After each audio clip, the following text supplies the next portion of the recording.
Hola amigos, bienvenidos a mi espacio, soy David Parcerisa y hoy vamos a hablar sobre este terrible terremoto que el pasado 16 de abril sacudió y asoló Ecuador, dejando una cifra de 525 fallecidos.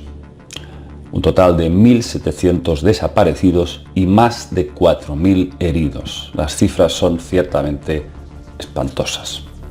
Lo que ha sucedido es realmente muy duro y muy difícil de encajar para los que no hemos estado ahí. Desde este canal, ante todo, pues todo nuestro apoyo a los compañeros latinoamericanos que están sufriendo las consecuencias de esta desgracia. Este terremoto tuvo una magnitud de 7,8 grados en la escala Richter, muy elevada, y el epicentro del sismo se produjo en Pedernales, en Manabí, concretamente a 20 kilómetros de profundidad. ¿Y qué es lo que nos dicen las fuentes oficiales sobre las causas? ¿Qué pasó exactamente debajo de la Tierra? Bueno, pues el reciente informe del Instituto Geofísico de Ecuador apunta a que este sismo fue consecuencia de un gran desplazamiento de dos placas tectónicas. Por un lado, la placa de Nazca, la oceánica, contra la placa continental que está debajo de la sudamericana. Este proceso de subducción se cree que es el mismo que causó también en el Ecuador, en 1906, un terremoto de magnitud 8,8. De hecho, este terremoto del pasado viernes ha sido el más grave de los últimos 67 años, casi nada.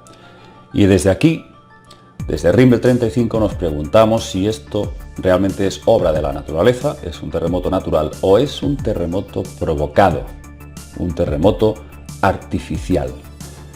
Desde luego ya no estamos en 1906, estamos en el siglo XXI y por increíble que pueda resultar afirmar esto, podemos asegurar absolutamente que muchos terremotos no son naturales. Vienen de la mano del hombre, a través de un sistema de antenas conocido como el proyecto HAARP.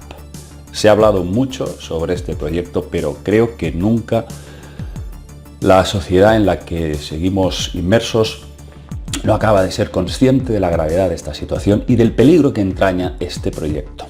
Las siglas HAARP se resuelven de la siguiente manera. Es el High Frequency Active Auroral Research Program, un sistema de influencia ionosférico financiado por la Fuerza Aérea y la Marina de los Estados Unidos, en la que también participaría la Universidad de Alaska.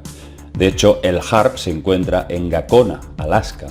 Se trata de una instalación formada por 180 antenas activadas simultáneamente que emiten hasta 1 billón de ondas de radio de alta frecuencia hacia la atmósfera.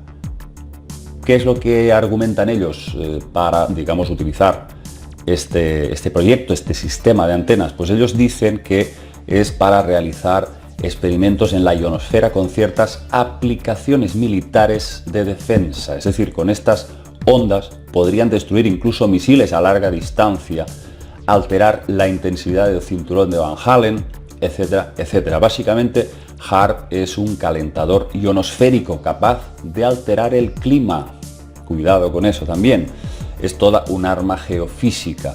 En caso de querer dañar a un país enemigo, con el HAARP pueden provocar sequías, inundaciones, tormentas eléctricas devastadoras, huracanes y, por supuesto, y a eso vamos hoy, provocar terremotos. Para generar un terremoto, ellos no lanzan esas ondas bombardeando en un punto concreto de la Tierra.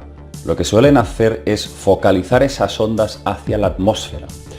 Esas ondas rebotan contra la ionosfera y se convierten en una ráfaga de ondas electromagnéticas de 1.000 millones de vatios que bombardean contra las rocas del subsuelo de la zona que quieren provocar el sismo, llegando a romper y desplazar placas tectónicas. La pregunta que muchos de vosotros os estáis haciendo es ¿cómo saber cuándo un terremoto es natural y cuándo puede ser provocado por la élite?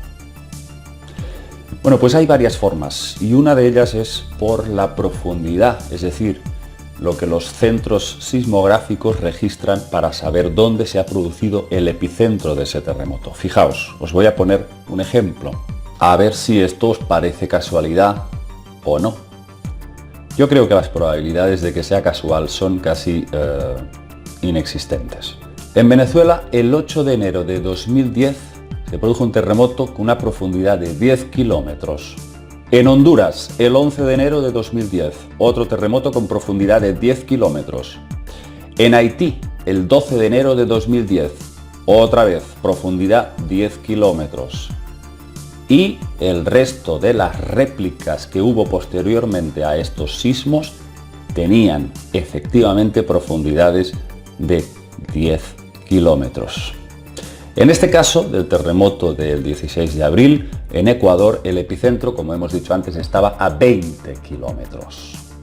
O sea que cada vez parece que, en el caso de que haya sido provocado, tienen la capacidad cada vez más de llegar más lejos, más profundo, el provocar ese sismo.